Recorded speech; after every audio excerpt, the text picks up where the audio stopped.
Hello and welcome to another inspiring edition of Diaspora Network, where we celebrate Nigerians making remarkable strides around the world. I'm Teniola Oyetayo. On today's program, we shine the spotlight on education and mentorship. Our guest is Dr. Aloysius Anichi, a Catholic priest, award-winning professor, and the founder of Law Excellencia Initiative. From Anambra to the lecture halls of Canada, he's inspiring students through culturally responsive teaching. But before we hear from him, here's a look at what's making headlines across the global Nigerian community. Isabella Olatunji has been crowned Mrs. Canada Globe 2025 to 2026, becoming the first Nigerian woman to represent Manitoba and win the national title. She also received the Queen of Peace Award for her humanitarian work, including distributing over 300 menstrual kits in Manitoba and abroad. She will now represent Canada on the global stage, a crown the country has not won in 30 years. Nigerian scholar Olorunfunmi Adebajo has won the 2025 Rutgers University Camden Chancellor's Award for Student Civic Engagement for her research on shared housing as a solution to homelessness in the United States. She also runs the Kindle Africa Empowerment Initiative, supporting vulnerable communities in Lagos, Nigeria. In the UK, 18-year-old Abiola Abidoye, a student at 16th Form College, Ipswich, has achieved the country's highest A-level grade in law. He scored A-star in maths, further maths, law and physics. Although he says he once doubted law as a strength, his results have drawn wide praise across the country. Abiola now plans to study mathematics at university before pursuing a career in banking or finance. And that's your Diaspora News Wrap from London. And now to our theme of the week, we spotlight Nigerians pioneering change in global education and mentorship, ensuring that no one is left behind in the classroom or beyond. If you put a line in between, across like this. In a world where knowledge opens doors, ensuring everyone has access to it is more important than ever. Yet barriers remain even in developed countries. Standing in the gap are some Nigerians in diaspora who are making sure that education is not a privilege for a few, but a right for all. Take Dr. Okweoluwa Shotunwa, a lawyer pioneering inclusive education for the deaf community. After becoming deaf at 16 and having to withdraw from school, he experienced firsthand the discrimination faced by people with disabilities. Today, he serves as commissioner for the Massachusetts Commission for the Deaf and Hard of Hearing, and previously led the Missouri Commission in the same role. Over the years, he has dedicated his career to shaping policies that protect disability rights and expand access to education, impacting thousands not just in the United States, but back home in Nigeria. In Canada, Dr. Eniola Salami is using research and mentorship to address racial disparities in medical education. She serves as an assistant professor in the Faculty of Medicine and Dentistry, Department of Family Medicine, and is also the Black Health Lead for the MD program at the University of Alberta. Her work ensures that immigrant students and professionals have the support to thrive in healthcare systems that too often overlook them. And across the Atlantic in the United Kingdom, Dr. Tunde Okewale, a barrister and founder of the Charity for Urban Lawyers, runs outreach programs for young people from underprivileged backgrounds. Beyond the courtroom, his mentorship teaches resilience, confidence, and the importance of education as a way out of poverty. In 2024, his impact was recognized with the Order of the British Empire in the King's New Year Honours List.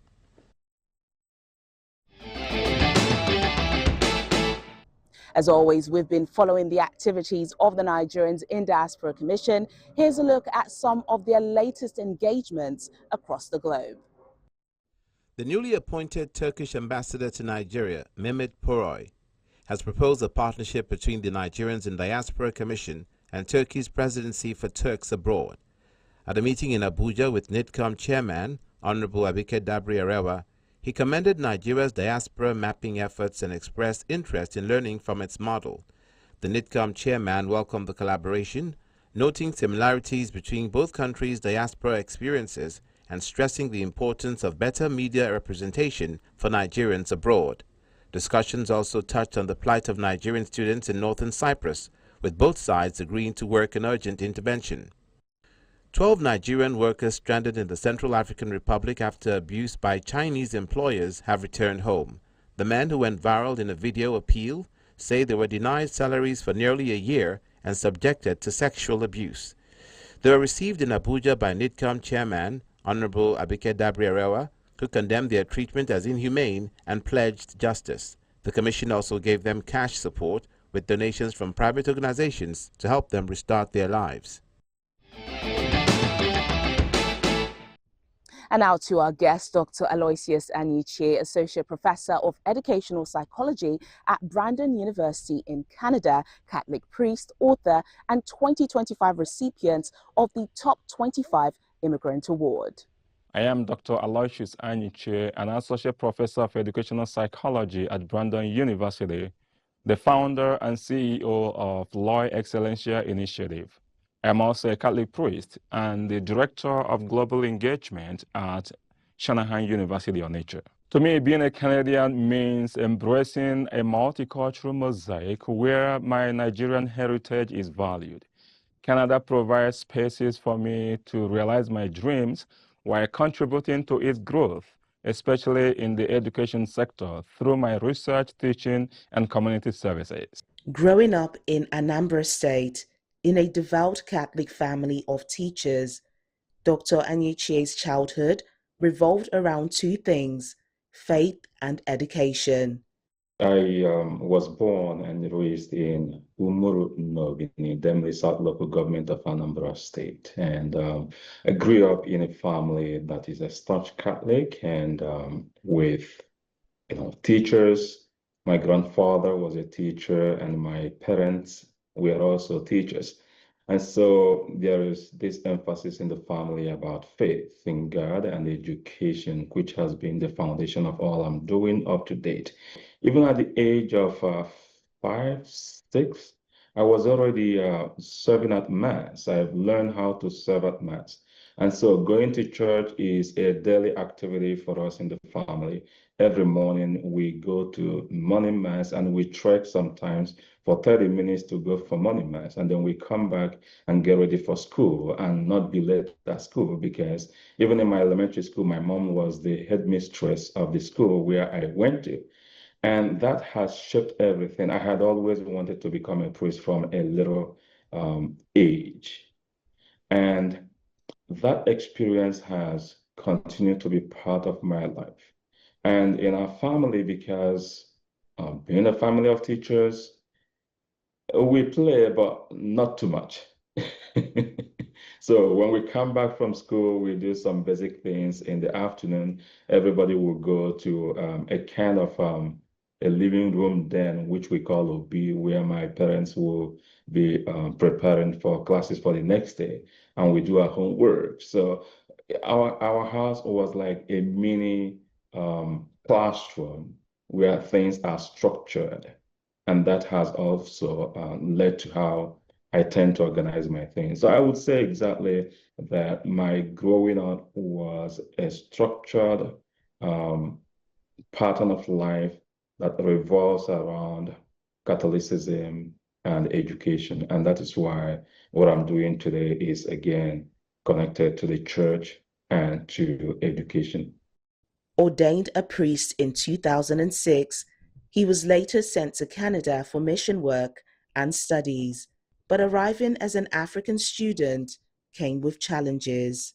Some of the challenges coming into a cold country, that was a big cultural shock. But I would want to talk more about the decisive moment with regards to my experience with my PhD program.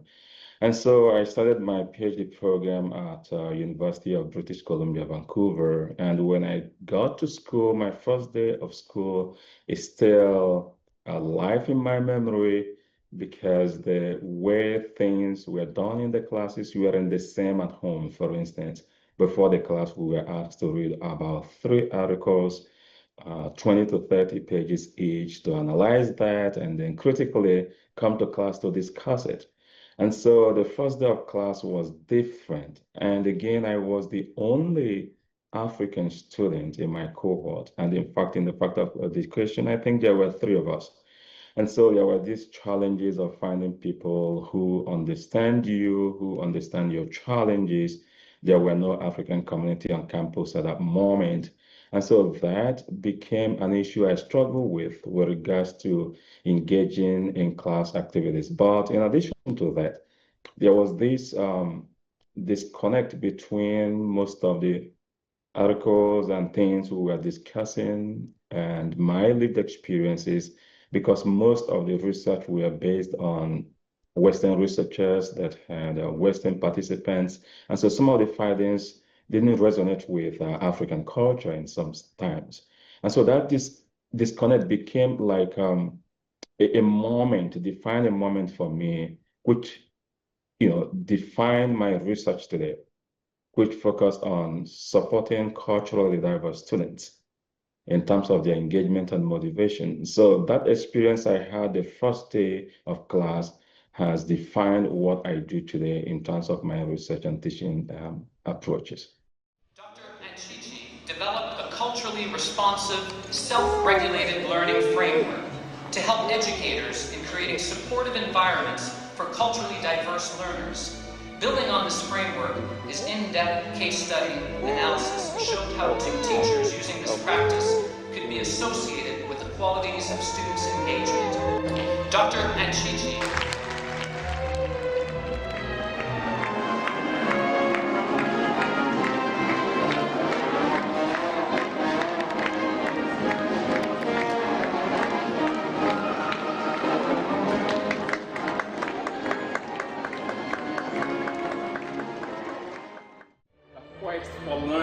Brought me to Canada for a doctoral program, and looking back on my academic journey, especially here at UBC, I'm overwhelmed with joy.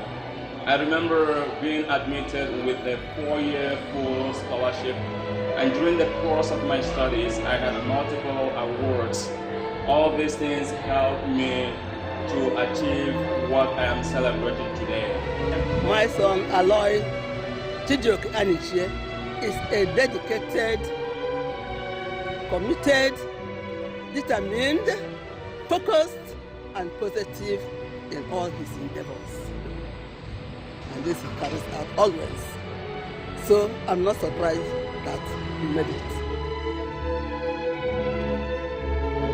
I had Aloy in classes, and I also knew him as a department head. And let's just put it this way. Aloy was the guy whose smile made everybody feel happy. He was a very conscientious student. He was very concerned about what happened in the department. More so than other students, Aloy was very concerned about the fact that we were pushing for diversity and pushing for internationalizing and encouraging students from other countries to come to UBC. And he really wanted to make that something that was positive. When we return from a quick break, we hear more from Dr. Anichi, including his advice to young Nigerians in the diaspora. Please stay with us. Thanks for staying with us on the program. Now, more from our conversation with Dr. Anichi. He tells us about his vision for making classrooms and communities more inclusive, both in Canada and back home in Nigeria. Today, Dr. Anichi is an associate professor of educational psychology at Brandon University. His groundbreaking, culturally responsive, self-regulated learning framework helps teachers connect lessons to students' lived experiences, making classrooms more inclusive. Back in Nigeria, the classroom setting and experiences could be described as traditional, where students sit in rows and the teacher or lecturer is seen as the one who has the authority with all the knowledge and then passing that over to the students. And for the most part, the students are expected to sit passively, receiving the information, listening, taking notes and only ask questions at the end.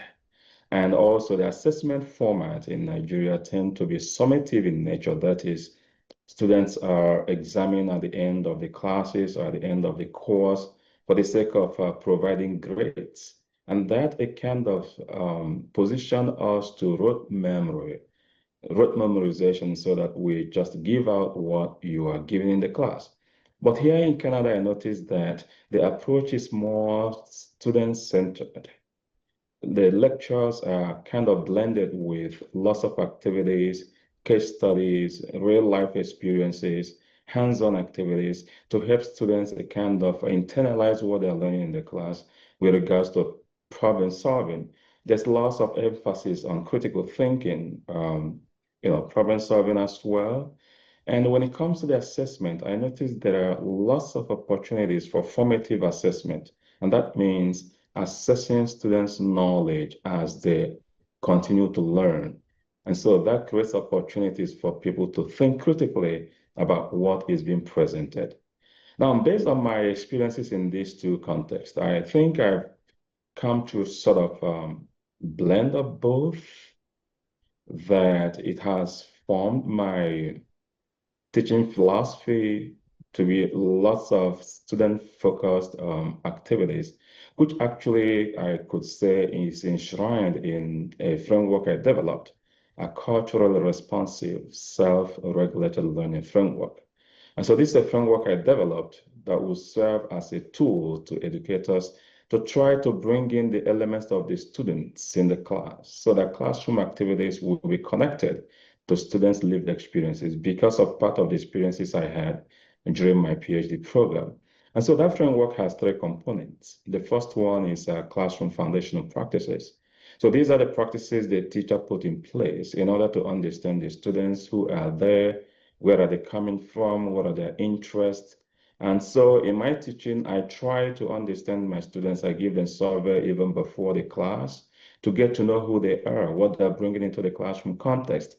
And so based on that, I move to the second component, which is integrated practices. It's about integrating students' background into what is done in the class in order to empower them to take ownership of their learning. The whole focus is to support students so that no one is left behind in terms of understanding what is happening. Beyond academia, Dr. Anichi founded the Loy Excellencia Initiative to mentor African students and professionals.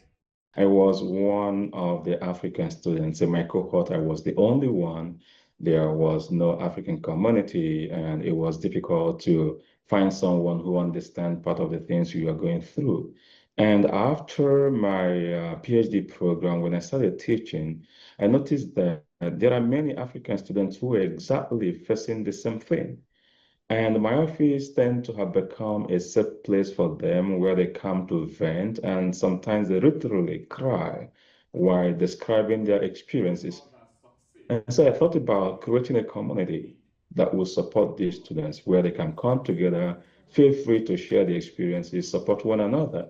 And that actually was the spark behind the Loy Excellencia initiative. At the moment, we've over 900 email contacts of people who have participated in one of the things we've done.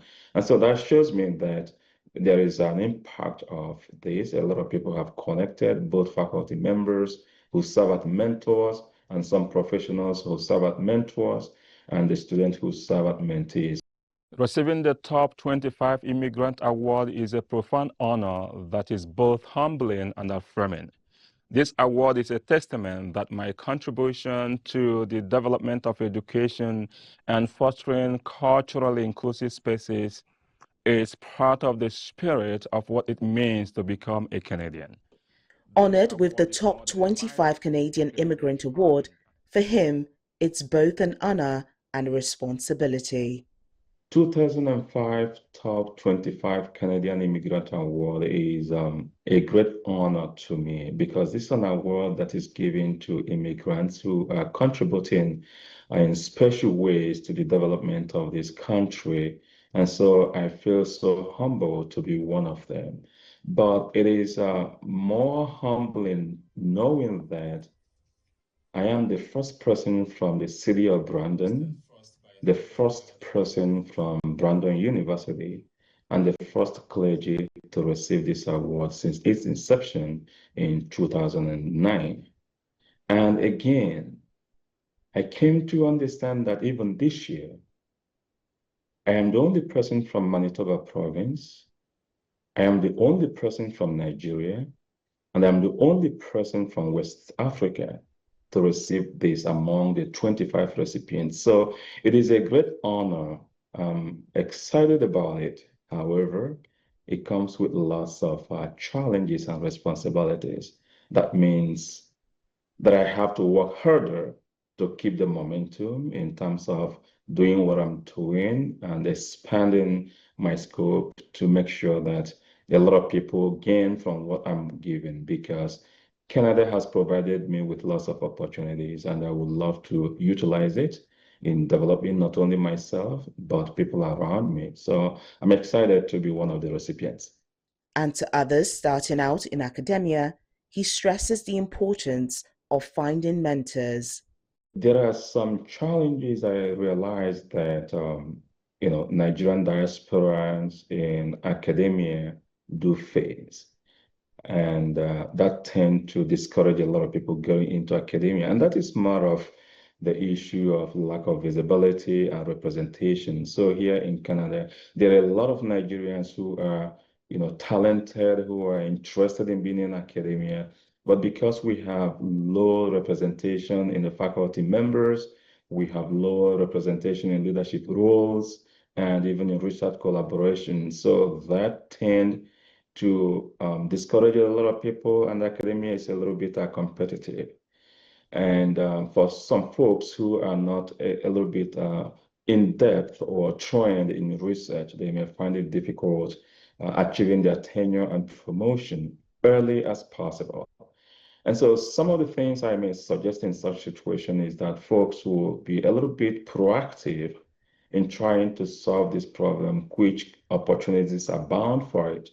And so to reach out to people at the beginning of their program to find out how you can transition from from your PhD to either postdoc or from postdoc to assistant professor. So reaching out to people, finding mentors will be helpful in navigating some of these challenges, but also to find people, the networks, just like Laura Excellencia, you can belong to, where you learn from others, and be proactive in finding other opportunities. The universities that tend to offer workshops, seminars for new faculty members to tap on those things. And there are lots of funding opportunities in the universities and also the national level and even on the international level. But I think above all to tell you, remember your dream, think of what you want to achieve, and do not be discouraged. Just be proactive in finding people who have gone through that path and learn from them. To all the newcomers, I said this: bring your culture, your faith, your ambition. Be focused, be intentional, be open to learning, adapting, and growing in your new environment. Find communities that will support you, just like Laura Excellencia. Find mentors. Canada thrives on diversity, and your journey is part of that story. And that wraps up another inspiring episode of Diaspora Network. To watch more episodes celebrating Nigerians in the diaspora, visit channelcv.com or our YouTube channel. Until next time, I'm Teniola Oyetayo. Bye for now.